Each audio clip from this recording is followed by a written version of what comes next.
ఇప్పుడు చూపించే ఈ లంచ్ ప్రిపరేషన్ మా పిల్లలకు ఇద్దరికి చిన్నప్పుడు పుట్టినాక అన్నప్రాసన తర్వాత నుండి ఇలాగే వండేవాళ్ళమండి. ఇది మా ఇంట్లో మా అక్క పిల్లలు కూడా ఇలాగే వండారు. సో అక్కడ నుండి నాకు అలవాటు.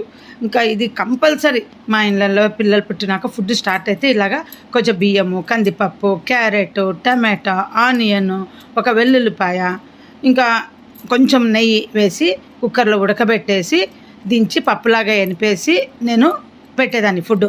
ఇంకా ఇప్పుడు ఒకరోజు ఒక క్యారెట్ ఫుల్గా పెట్టినాం కదా, ఒకరోజు క్యాలీఫ్లవర్, ఒకరోజు క్యాబేజ్, ఒకరోజు బెండకాయ బాగుండదు మళ్ళీ చెప్తున్నా, గడ్డకూరలు, ఇంకొక రోజు కీరకాయ, ఒకరోజు బీట్రూట్ వేసుకోండి.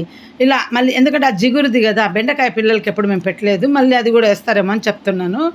ఈ వీడియోలో ఎలా కుక్ చేశానో అదే ప్రాసెస్లో నేను కొన్ని కాంబినేషన్స్ నెక్స్ట్ వీడియోలో చెప్తాను. అన్నీ షూట్ చేసుకోలేదు, అంటే ఏ పప్పుకు ఏ వెజిటబుల్ కాంబినేషన్ చెప్తాను. ప్రతిరోజు పిల్లలకి ఇలా వండండి. బేబీస్ కోసం ఒక చిన్న కుక్కర్ కంపల్సరీ ఇలా కొనుక్కొని పెట్టుకోండి, మీకు బాగా యూజ్ అవుతుంది.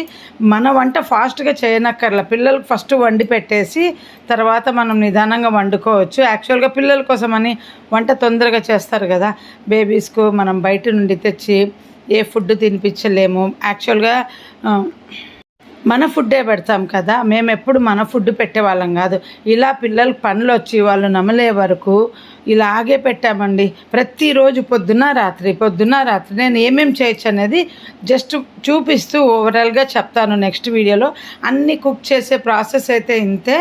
సో వీడియో నచ్చితే లైక్ చేయండి, షేర్ చేయండి, సేవ్ చేసుకోండి. రెగ్యులర్గా నా వీడియోస్ చూస్తుండండి, నా పాత వీడియోస్ కూడా చూడండి, చాలా టిప్స్ ఉన్నాయి.